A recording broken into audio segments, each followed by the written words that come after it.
Hello everyone. Last class के अंदर हमने देखा था कि एक कम्युनिटी के अंदर स्पीसीज की रिचनेस, स्पीसीज की डाइवर्सिटी एंड स्पीसीज की इवननेस क्या होती है। तो अगर स्पीसीज की रिचनेस और डाइवर्सिटी की बात करें तो ये दोनों ही डिपेंड करते थे कि जितनी ज़्यादा नंबर ऑफ डिफरेंट स्पीसीज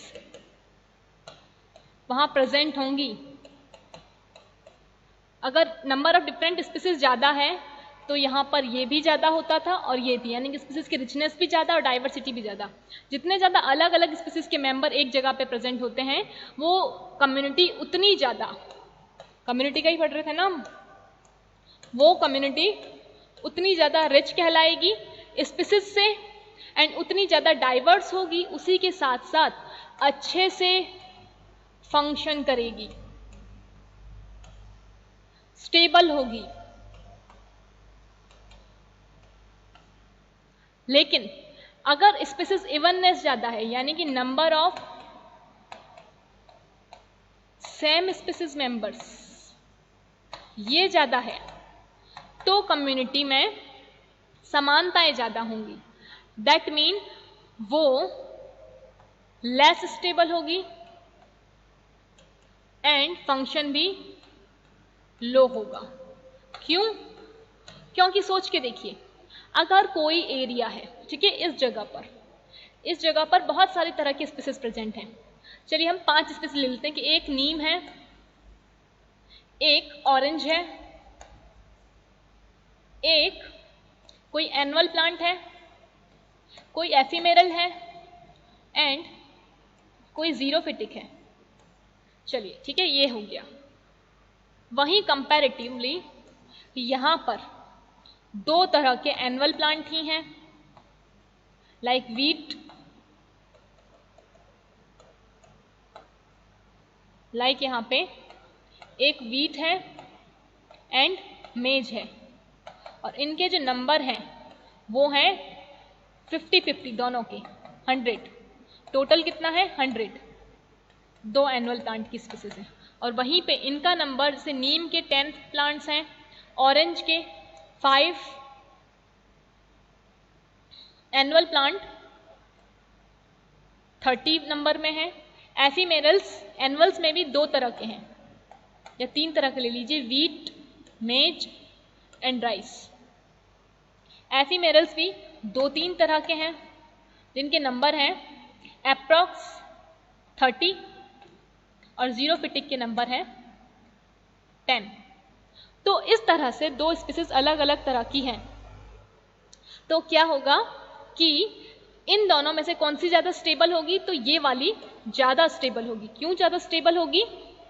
क्योंकि हाँ, तो इनमें से ये वाली ज़्यादा स्टेबल का रीज़न ये है क्योंकि जब डिफरेंट स्पीसीज के मेंबर्स प्रेजेंट होंगे तो अगर कोई डिजीज़ भी होती है, मतलब कोई बीमारी लगती है, तो हर एक की उससे लड़ने की क्षमता, हर एक की कैपेसिटी, उसके लिए टॉलरेंस की,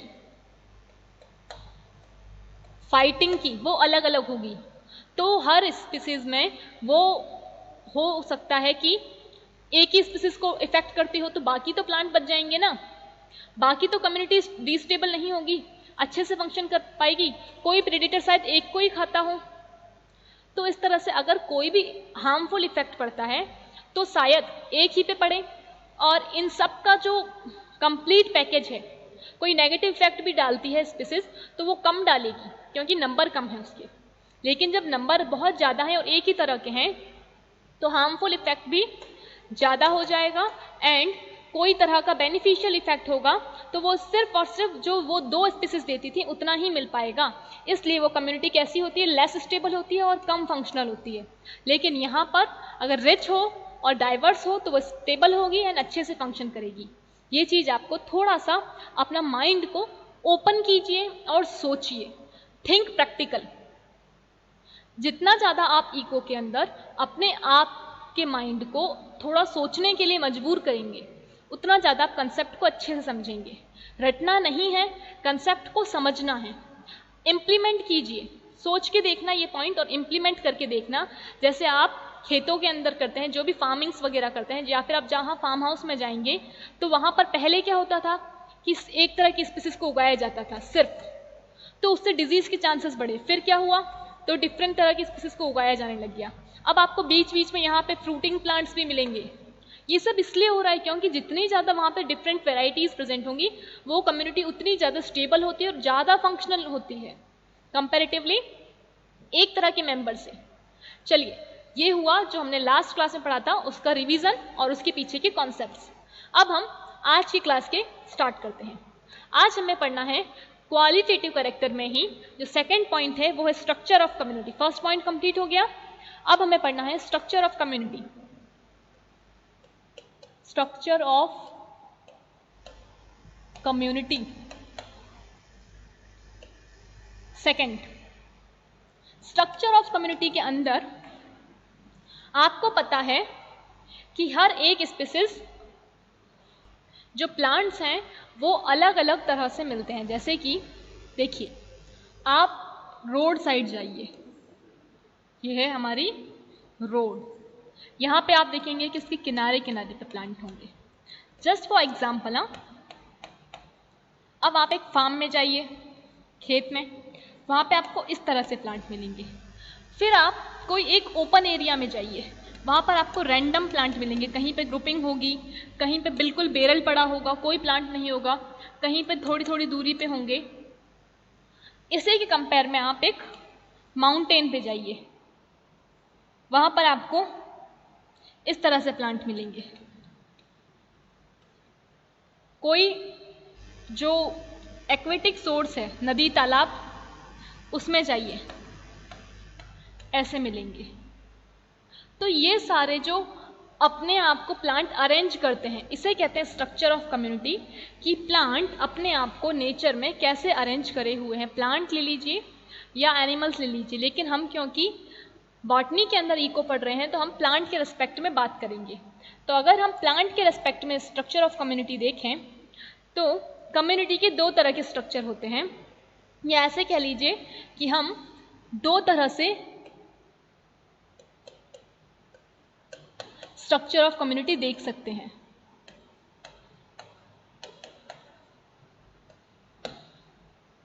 कैसे?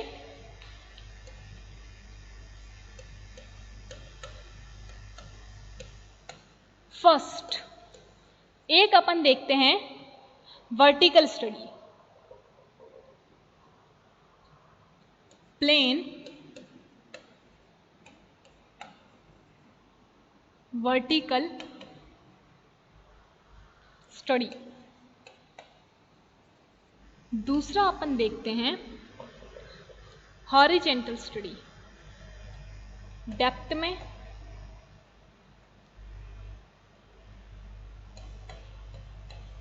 Horizontal study.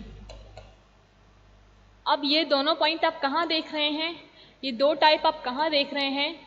ये दोनों टाइप आप देख रहे हैं, सरफेस कैसी है? प्लेन है, मतलब जमीन है, टेरेस्ट्रियल एरिया है।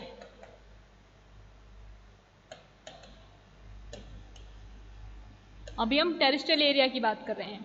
तो प्लेन वर्टिकल स्टडी का मतलब होता है कि हम डिफरेंट प्लांट की हाइट के बेसिस पे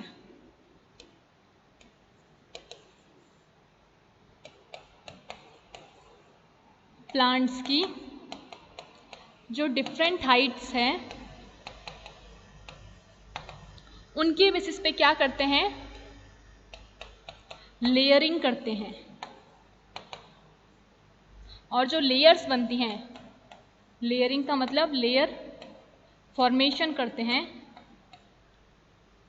उस पर स्टडी करते हैं। जैसे कि आप एक जंगल में जाइए, जब आप एक जंगल में जाते हैं, फॉरेस्ट में जाइए, या आप कहीं भी आसपास में देखें तो आपको इस तरह से ये ज़मीन हो गई, इस पे कुछ प्लांट ऐसे मिलते हैं जो बिल्कुल यहाँ पे लगे हुए होते हैं,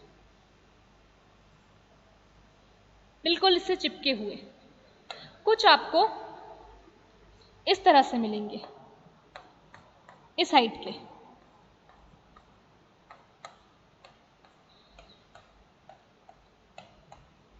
कुछ आपको थोड़े बड़े मिलेंगे,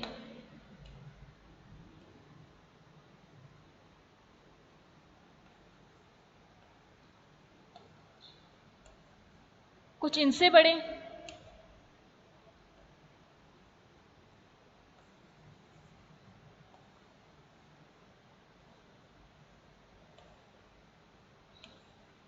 और कुछ कुछ बहुत ज्यादा जियांट, इस तरह से।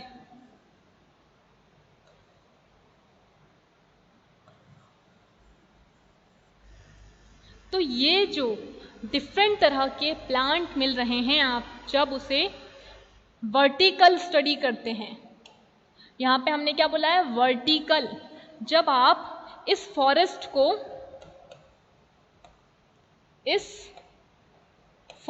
को वर्टिकल देखते हैं,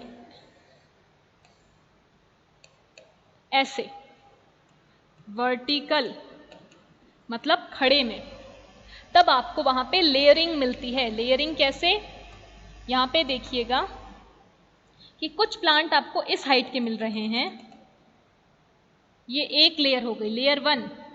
कुछ प्लांट आपको इस हाइट के मिल रहे हैं, लेयर 2।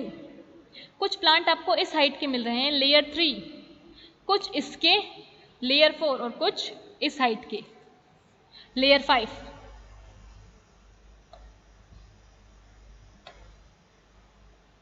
कैसे, ये हो गई लेयर 1, ये लेयर 2, ये 3, ये 4 एंड ये 5। तो जब आप एक फॉरेस्ट में जाते हैं और वर्टिकली देखते हैं, तो आपको वहां पर क्या मिलता है, लेयरिंग मिलती है प्लांट की, जिसे कहते हैं स्टेरिफिकेशन, स्थिरीकरण, स्त्री नहीं, स्थिरीकरण। दैट मीन लेयर्स का फॉर्मेशन।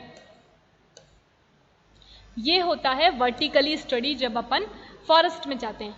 उसी के कंपेयर में आप चाहिए जहां पर माउंटेन्स हैं। कैसा एरिया, जहां पर माउंटेन्स हैं। थोड़ा ऑकवर्ड लग गया, माउंटेन नहीं बना वो, ओके। अब जहां पे माउंटेन्स हैं वहां पे आपको हॉरिजेंटल स्टडी करनी पड़ती है, ऐसे। ज्योग्राफी जब आप पढ़ें तब आपने देखा होगा कि माउंटेन में सबसे 2 साइड होते हैं, एक लीवर्ड और एक विंडवर्ड। दैट मीन कि एक जहां पे ओशन होता है और दूसरा साइड में ओशन नहीं होता। तो आप जब जाते हैं माउंटेन की तरफ, तो आपको नीचे जहां पे पानी की कमी है वहां पे डेजर्ट मिलेगा, सबसे पहले रेगिस्तान, फिर ग्रासलैंड्स मिलते हैं, ऐसे चढ़ते जाइए। इसके बाद में आपको कॉनिफर्स, देन कॉनिफर्स के साथ में पाइन्स भी मिलने लग जाएंगे, टुंड्रा, एल्पाइन, इस तरह से प्लांट मिलता है। ये प्लांट की वेजिटेशन है। जब आप बायोजियोग्राफी पढ़ते हैं तब आपको इस तरह की पता चलता है कि इंडिया में, पूरे वर्ल्ड में इस तरह के प्लांट प्रेजेंट होते हैं। डेजर्ट जो बिल्कुल सूखा है, ग्रासलैंड्स जहाँ पे ग्रासेस उगती हैं। तो आप इस तरह से जब माउंटेन्स पे जाते हैं तो आपको ऐसे हॉरिजेंटल स्टडी करनी पड़ती है कि इस एरिया के अंदर इतने प्लांट मिलेंगे, इस एरिया के अंदर ग्रासलैंड आ रहा है, तो इस तरह से आप उसकी लेयरिंग करेंगे तो वो हॉरिजेंटली करेंगे। हॉरिजेंटल का मतलब क्षैतिज।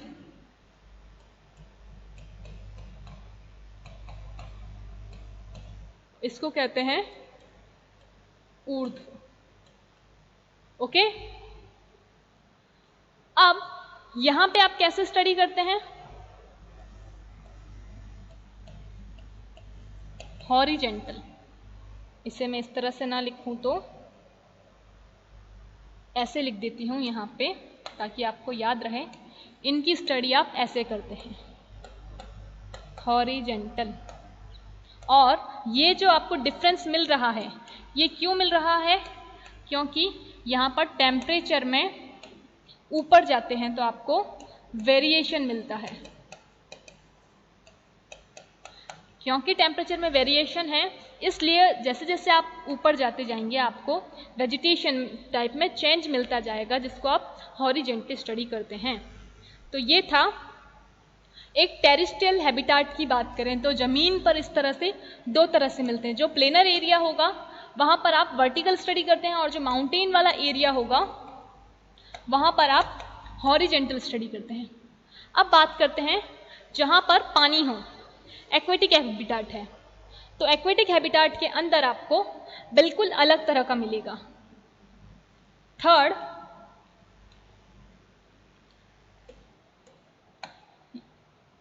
नहीं, किस में ले रहे हैं आप थर्ड, याद रखिएगा ये point.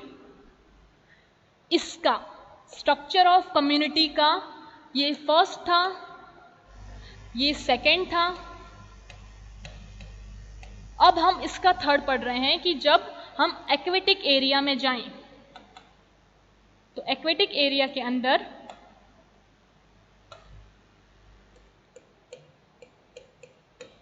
Third structure of community में अगर एरिया कैसा हो, एक्वेटिक हैबिटाट हो या एरिया हो, तो वहां पर आपको इस तरह से मिलता है। ये हो गया पॉन्ड या जो भी है आपका एक्वेटिक सोर्स, वाटर सोर्स। इसके अंदर आपको जो इसके ये किनारे हैं यहां पर, इसको कहते हैं लिटोरल जोन। याद कर लीजिएगा, अगर समझ ना आए तो याद तो कर ही लीजिएगा। लिटोरल जोन जहां पर एम्फीबियंस मिलेंगे आपको। देखिए, अगर आप एक इस तरह से नदी बनाते हैं तो नदी के जो ये किनारे हैं इस वाले पोर्शन पे आपको एम्फीबियंस मिलते हैं। मोस्ट ऑफ कौन मिलते हैं? एम्फीबियंस प्लांट्स, एम्फीबियंस, चाहे वो एनिमल्स में हो जिनको पानी भी चाहिए और वाटर भी चाहिए। एम्फीबियंस में प्लांट्स को ले लीजिए तो ब्रायोफाइट्स वगैरह आ जाएंगे, ठीक है, उन्हें ही तो एम्फीबियंस कहा जाता है प्लांट का। इसके बाद में सेंटर के अंदर यहां पर होता है लिम्नेटिक जोन। यहां पर आपको जो फ्लोटिंग प्लांट होते हैं, जैसे आप निम्फिया है, इसके अलावा जो भी प्लांट ऐसे जो कि फ्लोट कर रहे हैं, आपने लोटस देखा होगा, लोटस का प्लांट इस तरह से बीच में आपको फ्लोट करता हुआ मिल जाता है।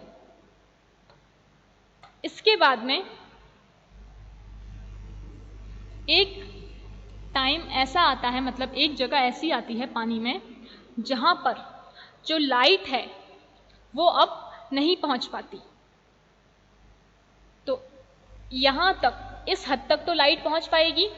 देखिए, यहां पर आपको एम्फीबियंस मिलेंगे, यहां पर वो प्लांट मिलेंगे जो कि फ्लोटिंग हो, यहां पर आपको सबमर्ज्ड वाले मिल जाएंगे। ओके, अब इसके बाद में यहां पे जो ये पॉइंट बनाया है मैंने,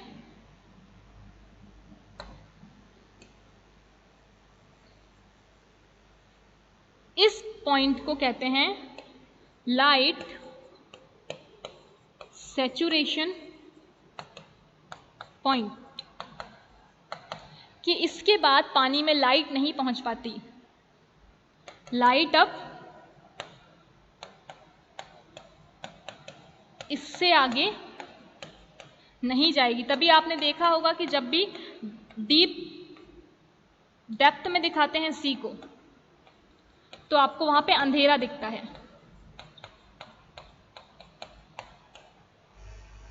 तो इसको कहते हैं,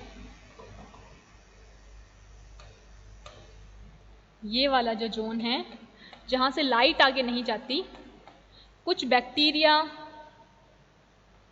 प्रोफंडल जोन, कुछ स्पेशल टाइप के बैक्टीरिया वगैरह मिल जाएंगे। इसके बाद में आपको यहाँ पे प्लांट मिलना बंद हो जाते हैं। कुछ एनिमल्स, कुछ फिशेस मिल जाएंगी, लेकिन प्लांट्स नहीं मिलते हैं। मोस्ट ऑफ प्लांट्स यहाँ से कम होने लग जाते हैं। एल्गी हो गए, प्लांट्स हो गए, कम होंगे, क्योंकि उनको क्या चाहिए? लाइट चाहिए और लाइट नहीं पहुंचती इस एरिया तक। फिर एकदम डेप्थ वाला जो है ये वाला पोर्शन, ये बिल्कुल इसका क्या कह सकते हैं तलछट, एंड ऑफ द पॉइंट, इसे बोलते हैं बेंथिक जोन। बेंथिक जोन, यहां पर आपको माइक्रोब्स मिल जाते हैं। ओके, इस प्रोफेंडल जोन के अंदर एक तो लाइट नहीं पहुंच पाती और दूसरा पानी का जो वॉल्यूम है वो बहुत ज़्यादा होता है, हाईएस्ट वॉल्यूम होता है किसका, वाटर का, इसलिए यहाँ पे एक बहुत कम वेजिटेशन आपको मिलती है और यहाँ पर तो सिर्फ और सिर्फ माइक्रोब्स मिलते हैं। तो ये होता है जब आप एक्वेटिक हैबिटेट में जाते हैं तो इस तरह से आपको दिखता है। अगर इस पोर्शन को देखें तो कुछ इस तरह से मिल जाएगा कि ये हो गए जो किनारे हैं इसके, जब आप ऊपर से देखें एकदम टॉप व्यू, तो जो इसका ये किनारा है जो मैंने रेड कलर से बनाया है ये होगा लिटोरल जोन, एंड जो सेंटर वाला है ये होगा लिम्नेटिक जोन। तो ये था स्ट्रक्चर ऑफ कम्युनिटी, दोनों बता दिए हैं हैबिटाट में, टेरेस्ट्रियल भी और एक्वेटिक भी। टेरेस्ट्रियल के अंदर 2 तरह के थे और एक्वेटिक के अंदर 1 तरह का। याद कर लीजिएगा, नहीं समझ आए तो पूछ लीजिएगा। चलिए अब नेक्स्ट क्लास में मिलेंगे नए कैरेक्टर्स के साथ में। टिल देन लर्न करते रहिए। Thank you.